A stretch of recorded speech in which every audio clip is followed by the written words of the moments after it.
Check it out, guys, the STIHL FS 240R. What an awesome machine for getting into heavy cutting. We're not talking something, you know, just cruising around your lawn on the weekend, your neighborhood lawn that's got 2 inches of growth. We're talking stuff that's knee-high, waist-high, or taller, whether it's blackberries or salmonberries, or really that heavy, thick grass that grows. That's where this thing shines. So here you go. Let's talk about what you need to know to get the most out of this machine so you can get a long life. This is something that should last most homeowners 15 plus years. Commercially, I see these going 2, 3, 4 years, sometimes more, sometimes less. And when it's less, I'm like, oh, how did that happen? Why did that thing not last as long? And there's a few things we've learned over the years at Carl's Mower and Saw that can really help extend the life. One of the first things would be to let it warm up. So if you're like a power user, where you're popping this thing out and you're going all day long, I mean, we're talking like you get up, you get to the job site, 7:38 in the morning, you have this thing running wide open throttle through a tank of gas. Roughly 45 to 55 minutes is how long you're gonna go. And you're gonna stop, and you're gonna grab your fuel can, you're gonna refuel it, and you're gonna fire it up, and you're gonna go again. And you're going through 6, 7, 8 fuel tanks per day of solid, massive runtime at wide open throttle.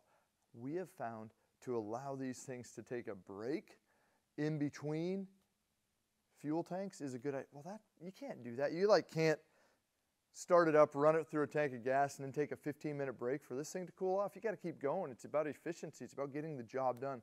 So I actually have people now that are owning 2 of these. I know I sound like a salesman, but to allow the machine to rest in between is going to give it a much longer life so that it can just get that breather, that break. It's running hot, it's running hard. So let it warm up. And if you can, if you're a commercial operator who is power using this tall of grass all day long, to own 2, to think about owning 2 so that you can cycle through, we're seeing a better life. Okay, we got that out of the way. Fuel. So if you own one of these, more than likely you're going to be using it a lot. So fuel life becomes a little less critical than if you were a homeowner like myself who doesn't go through gas as fast. So STIHL talks about a 30-day fuel life. So if you're going to exceed that 30-day fuel life, then Moto Mix. So commercial operator, you're going to look at me and go, what? I am not spending $30+ for a gallon of fuel. I get you. I hear you. But think about off-season storage. The time will come when this machine needs to hibernate and sit for a couple months. That's when we should have Moto Mix in. But otherwise, HP Ultra mixed with a gallon of ethanol-free fuel really does very well with this. If you need bigger cans, we can do that, right? We can get a 2-gallon mix, 2.5-gallon mix, or 5-gallon mix. Whatever it is to keep you out there working efficiently. Fuel is going to go right here. It's got a large fuel tank that's going to, like I said, provide you a runtime of in that 45 to 55 minutes. Air filter is right here on the side. There's going to be 2 screws holding on this cover, and it is a paper pleated filter.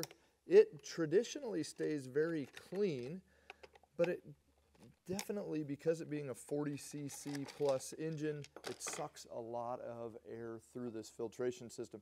I see most of the filter problems on this actually when it's wetter out. You know, that's contrary to most machines. We think about dry, dust getting into filters.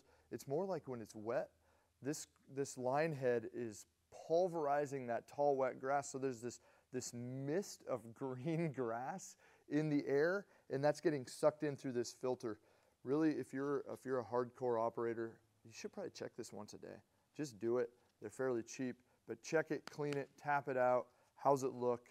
Throw a new one in as needed. How do I do this? Right like that. Upside down and backwards.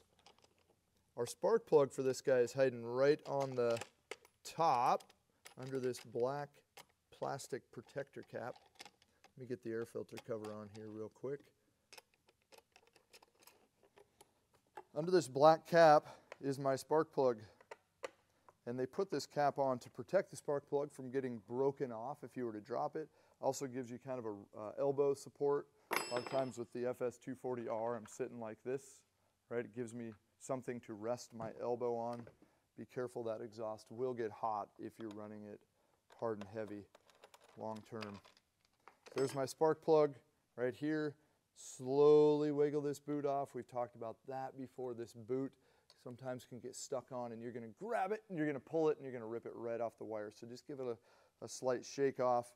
And replacing this spark plug for most people once a year is more than suffice. See, pretty easy to pull the spark plug out. And we're using a Bosch USR 7AC spark plug in this thing. So there you go. You know what plug to put in it. We have one other thing right here. You see this sunshine and snowflake? What does that mean? I get that question quite often, and this is the warm weather, actually no, let's reword that. This is the cold weather shutter that you can open or close. Now most people aren't out there brush cutting in a northeaster or when it's 30 degrees or less, but occasionally, I guess if you really want to take out those tall blackberries, it's not a bad time to do it. That tall brown grass cuts pretty well and hides away well. So this screw comes out, and out will pop this black shutter. And if I flip it around to this side where the snowflake is on the back, that opens up a window that allows heat from the engine to go to the carburetor to keep it from what's called icing up. So when things get cold out, it's amazing that cold air coming in over the carburetor can actually ice it up and cause running problems. Here's the problem. If I make this swap because it's below 40 degrees and I forget to undo this, I will roast this engine once it starts warming up. Once it gets out to being 60, 70, 80 degrees and I'm out using this. So my best piece of advice on this tool is just ignore this. Don't even use it. If you're out and it acts up and it has a problem, well then go ahead and flip that shutter around.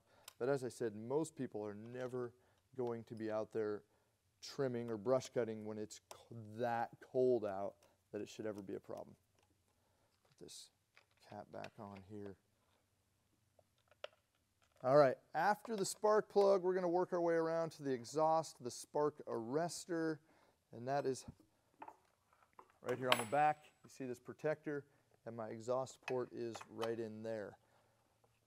Most of the time, this does not plug up because we're running at wide open throttle and hot and heavy. But at 2.3 horsepower, sometimes it feels like it's so much power that I can get away with running this at half throttle, and that's when I will plug up my exhaust. So run it hard. If there's those times where you need to let off the throttle and just do some light work, totally fine. But before you put it away, get it to work, clear out that exhaust port. Working down this shaft, looking at my throttle control, right here on the back, right on the bottom, there's a little screw in here. And with a flathead screwdriver, I can tension the throttle cable. Over time, this throttle cable is going to stretch, and I will not get full throttle action. It'll be really kind of dead and spongy. So I can tighten that screw up clockwise to get full throttle control action. Flipping it around to the front, I have a momentary kill switch. We'll talk about that when we go over the starting in just a minute. And then working our way down to the bottom, greasable gearbox, 40 or 50 hours, we should be popping in our STIHL multi-lube, right? Super lube. Multi-lube is what's for hedge trimmers. Super lube goes right here. My steel scrunch that came with it.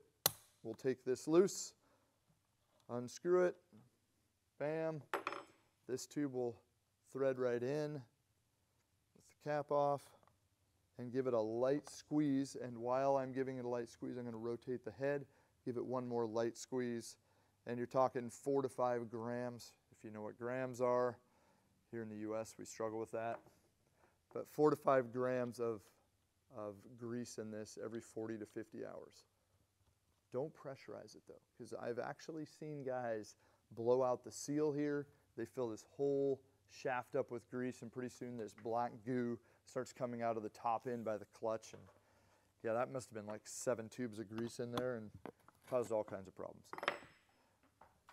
The FS240R comes standard with the STIHL AutoCut 25-2, or we're in the middle of a running change where we will see the 27-2 soon, the standard bump head.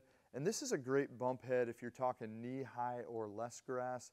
But if you're getting into taller stuff, usually that's when we want to look at either a DuraCut head, like this, the DuraCut 20-2, the Polycut, the plastic bladed head, the 28-2, or even getting into running a brush knife like this triangular blade. There's all kinds of options on blades, but this is one blade that works very well. How do we change it? How do we get this head off of here and go to something else?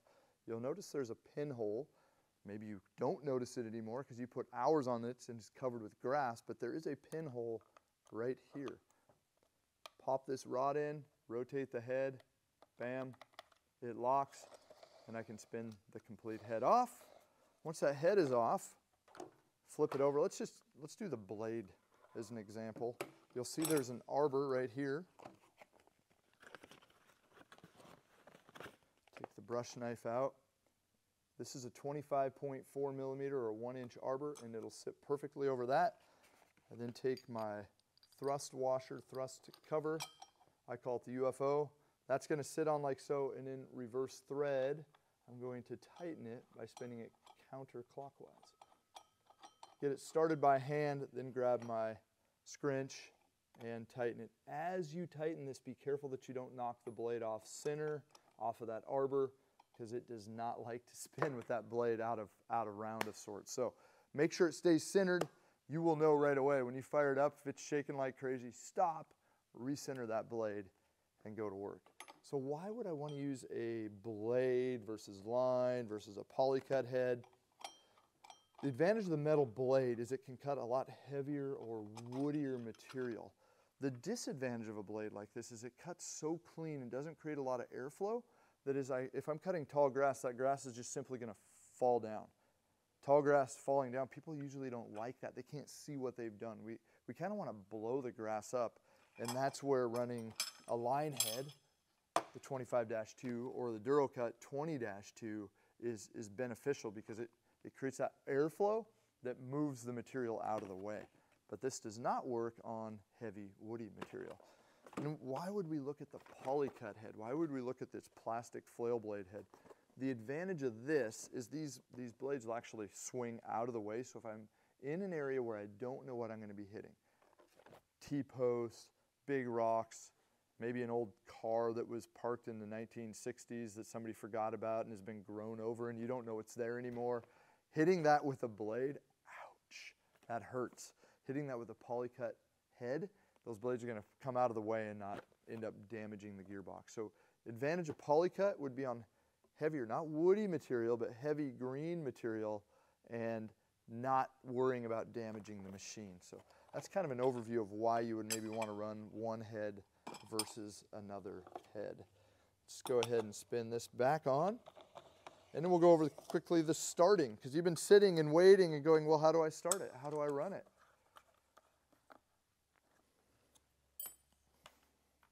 We have fuel in it. Remember, good fuel, either Moto or STIHL HP Ultra. I'm going to pump this primer 5 times. 1, 2, 3, 4, 5. That's going to suck the fuel from the tank to the carburetor. It's ready to go now. My choke is right here on the front. I'm going to push in and twist. Again, as most of the STIHL products have gone, this choke is associated with the throttle trigger. So when I squeeze the trigger, bam, the choke pops off. So be very careful about how you hold this handle. I'm usually holding it something like this, and my pinky is ready to shut the choke off as soon as it starts. So I'm going to prime it, I'm going to choke it, I'm going to pull it. 2 pulls, it's going to fire, it's going to say, I want to run. Bam, choke off, let it sit and idle, warm up for 5 minutes. That's probably a little long. Warm up for a minute or 2, maybe while you're throwing on your shoulder harness, maybe while you're putting on your brush defender. While you're getting ready to go to work, you're letting it warm up, and then go to town. Have fun, go cut some tall material, clean up the back 40, clean up the neighbor's blackberries that are encroaching over your fence, whatever it is.